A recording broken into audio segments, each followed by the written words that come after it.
Hey everyone, welcome back to another episode of KastIronKonjure. In today's video, we're going to be talking about 3 essential reasons why it's important to feed into your spirits, okay?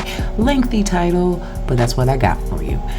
Also, if you guys are interested in manifesting a larger community with me of those who are interested in conjure work, want to learn more, then please be sure to like, comment, and subscribe because I am in the process of creating a larger community for those who are interested in learning conjure work. So the best way to stay updated is on my YouTube channel, or make sure you're subscribed to my website, my blog, etc. Now, moving forward, number 1, strengthening the effectiveness of spiritual work. No matter what kind of work you do, spirits oversee your work, especially if you're working in specific realms, like if you're opening up roads or doing love magic or anything like that. There's an overseer, there's an archetype that holds in your work since you're working in that particular realm. That being said, isn't it best that if you're going to use anyone's property that you hand it back to them better than they gave it to you, or you offer up something beautiful for them to say thank you, just to amplify the work. If you're strengthening any type of work that you're doing, you make sure that you feed into, you strengthen the spirit that oversees it.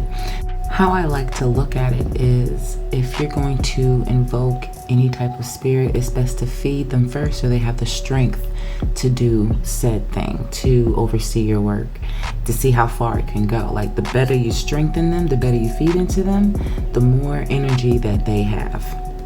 Number 2, it enhances the relationship between you, the worker, and the spirit. Building strong relationships with these spirits to oversee your work is essential. Just like any other type of relationship, it requires effort and mutual respect. Regularly feeding into these spirits demonstrates your commitment and gratitude, strengthening the bond that you have with that spirit. It also allows the spirits to be more willing to support you, to give you guidance, to give you the protection, to actually manifest the work that you're invoking them for. But let me tell you this, if this is not done honestly, I'm not saying good or bad. You could be doing quote unquote, mind you, bad work. But if you're not honest about your energy, about what you're offering, if you're low-key pissed about it, it's going to show up in your work. I don't believe there's anything like good or bad work. I think there's work and the honesty that flows through it. Okay? Just make sure that it's an honest offering. That means it's coming from the heart, the gut, the soul. Okay? It's not what it used to be back in the day where we had to trek 10 miles to get coffee beans to offer to a particular god. Now we can just buy coffee grounds and everything at the store. So it's not about having the same type of offering or feedings as they used to do. It's about making sure it's honest and intentional, that it's coming from your soul. You know what I mean? That's what feeds the spirit.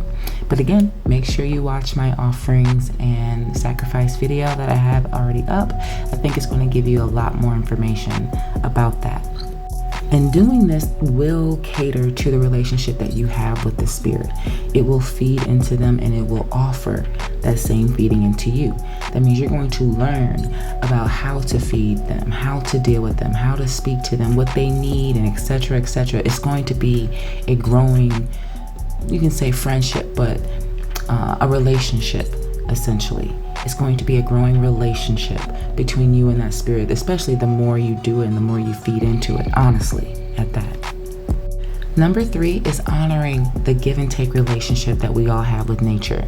All right, no matter if you agree or don't agree with it, nature rules and it's going to tell you this is how it's going to go. But the best thing you can do is just to honor that relationship, or to honor the patterns that nature shows you.